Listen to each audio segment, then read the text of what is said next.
Valentina Abetullah Sejdiv është zyrtare e lartë për ndihmë juridike zyra mobile në Podujev. Këto ndihmë falas janë dhe në fushat ndryshme për cilat vërtet do të flasim në këtë bisedë, që bërë bisedime do sjellë sigurisht e hollësi për dëgjuesit tonë. Mirëdita, përshëndetje Valentina. Përshëndetje për të gjithë dëgjuesit e Radiolapit. Faleminderit për ftesën. Cilat shërbime i kryen kjo zyre juaja? Zyra për ndihmë juridike falas është në kuadër të Agjencisë për ndihmë juridike falas, jemi në kuadër të Ministrisë Drejtësisë, funksionojmë për vitit 2021, kemi pas një pauzë një vjet në 2023, jemi këtu në 2024. Tash zyrja është për herë, funksionojmë për orës 8 deri në ora 16 çdo ditë pune. Zyrja ofron shërbime për të gjithë qytetarët të cilët nuk kanë mjete financiare për me realizu ndonjë të drejtë, mundën mu drejtu në zyre dhe me përfitu prej zyrës. Kushtet për me përfitu prej ligjit për ndihmë juridike falas, të cilat i ka përcaktuar ligji, janë 3 kushte.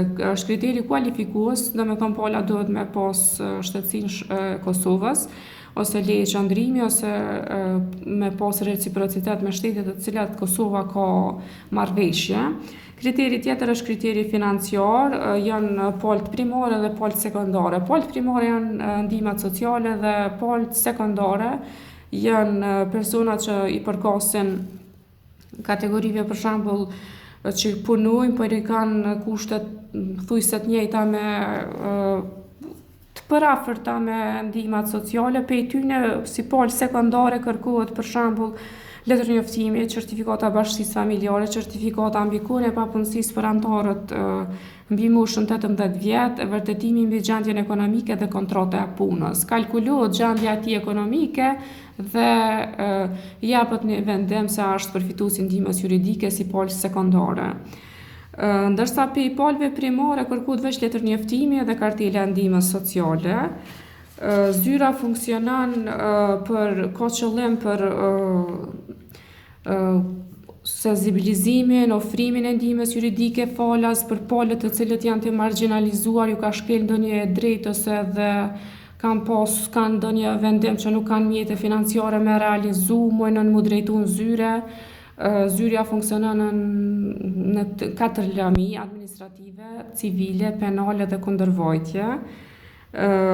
Varet prej rastit, kur të shohim të nevojshme zyrtari përgjegjës e vlerëson edhe kemi drejt me angazhu avokat duke pas parasysh rëndësinë e rastit që mënet me ardhur në zyre, edhe angazhohet avokati sipas listës së avokatëve të respektu listën se si është në të avokatëve.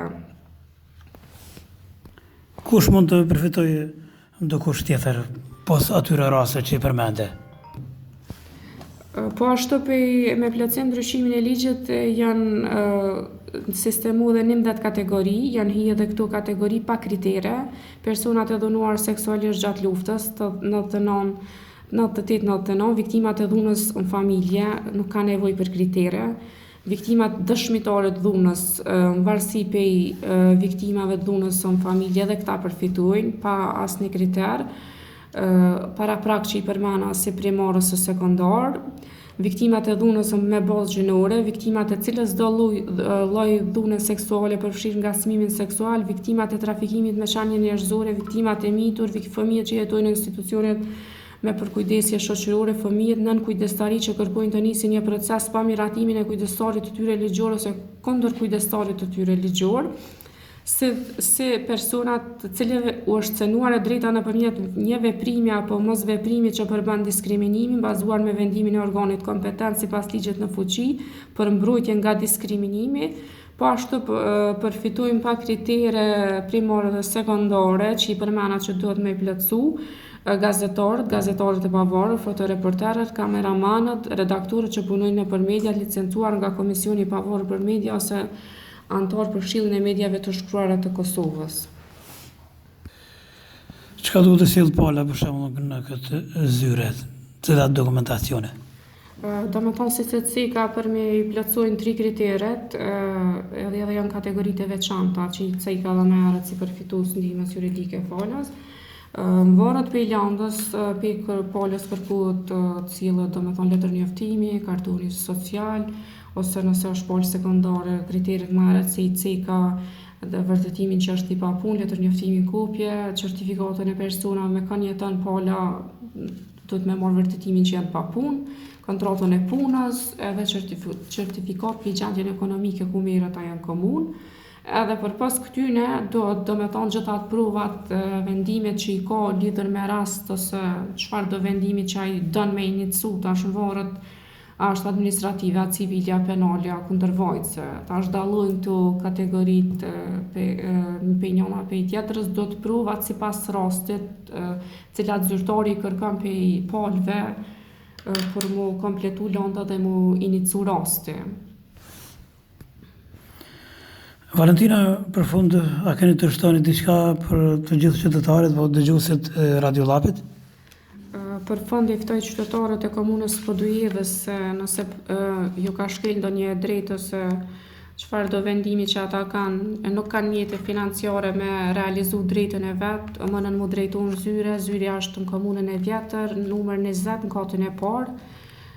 Do me thonë është objekti ku është biblioteka tash, në shesh, funksionoj pe orës 8 se cika dhe mere dhe në ora 16, me pauzë 12:01, çdo ditë pune. Inkurajoj qytetarët nëse s'kan mundësi me vizitu zyrën, nëse kanë ndaj këshill juridike me marrë ose mujnë mu drejtu dhe në agjenci me numër që është falas në Prishtinë 0811 777.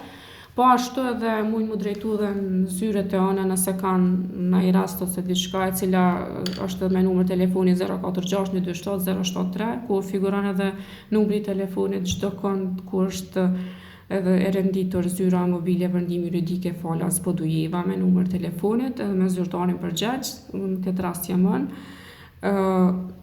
po besoj që kjo intervistë ka me kanë sensibilizuese të raste të vendet ma rurale që me pas sa ma shumë informata për zyre dhe me vedisu populata që çdo e drejtë që ju shkelet kanë të drejtë me kërku drejtën e vetë përmes zyrës nëse e vlerësojnë që ne që i plotësojnë kriteret paraprake që i përmena në bazë ligjit për ndihmë juridike falas. Faleminderit shumë për ftesën, gjithat mira. Valentina, faleminderit shumë që ishte kënaqësi që bisedova me ju. I kemi shtjelluar vërtet shumë çka që përket sa për kësaj lëmia apo fushe, e cila është mjaft e gjerë dhe po besoj që do ndikoj shumë te gjithë qytetarët e komunës sonë dhe më gjerë. Të përshëndes, të urej shëndet dhe punë të mbarë gjithnjë. Faleminderit shumë gjithashtu edhe juve dhe të gjithë dëgjuesve të Radiolapit. Faleminderit shumë.